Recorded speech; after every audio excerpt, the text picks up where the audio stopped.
అమరావతి రాజధాని ప్రాంతంలో మట్టి దొంగలు మరోసారి రెచ్చిపోయారు. తుళ్లూరు మండలం వెంకటపాలెంలో రైతులకు ఇచ్చిన ఫ్లాట్లలో అక్రమంగా మట్టి తవ్వుతుండగా గ్రామస్తులు పట్టుకున్నారు. గత 2 రోజులుగా వెంకటపాలెం గ్రామానికి చెందిన 4 రైతులు ఫ్లాట్లలో మట్టి తవ్వుతున్నారు. ఉద్దండ రాయన పాలానికి చెందిన కొంతమంది వ్యక్తులు మట్టి తరలిస్తున్నారని రైతులు ఆరోపించారు. తెల్లవారుజామున మట్టి తవ్వుతున్న వారిని రైతులు పట్టుకోగా తాడేపల్లి నుంచి వచ్చామని చెప్పడంతో రైతులకు పోలీసులు సమాచారం ఇచ్చారు. వెంకటపాలెంలో పోలీసులు జేసీబీ టిప్పర్ను స్వాధీనం చేసుకున్నారు. ఘటనపై కఠిన చర్యలు తీసుకోకపోతే పెద్ద ఎత్తున ఆందోళనకు దిగుతామని రైతులు హెచ్చరించారు.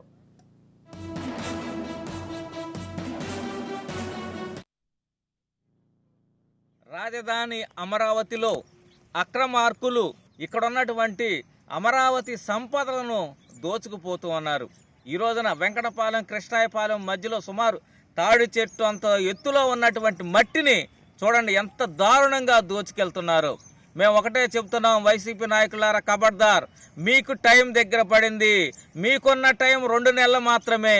ఈ 2 నెలల్లో మీరు ఇలాంటి అక్రమాలకు పాల్పడుతున్నారంటే మీకు భయం లేదు. కాబట్టి ఆ భయాన్ని త్వరలో ప్రభుత్వం మారిపోగానే మీకు రుచి చూపించడానికి అమరావతి రైతులుగా మేమందరం సిద్ధంగా ఉన్నాం. కేవలం మీరు చేస్తున్నటువంటి ఈ మట్టి దోపిడిని ఆపకపోతే రాబోయే రోజుల్లో ఎవడైతే మట్టి తిన్నాడో, ఎవడైతే ఇసుక తిన్నాడో, ఎవడైతే కంకర తిన్నారో, ఎవడైతే రోడ్లు దోచుకెళ్లారో వాళ్ళందరి చేత కక్కించకపోతే మేము అమరావతి రైతులం కాదని చెప్పేసి తెలియజేస్తున్నాం.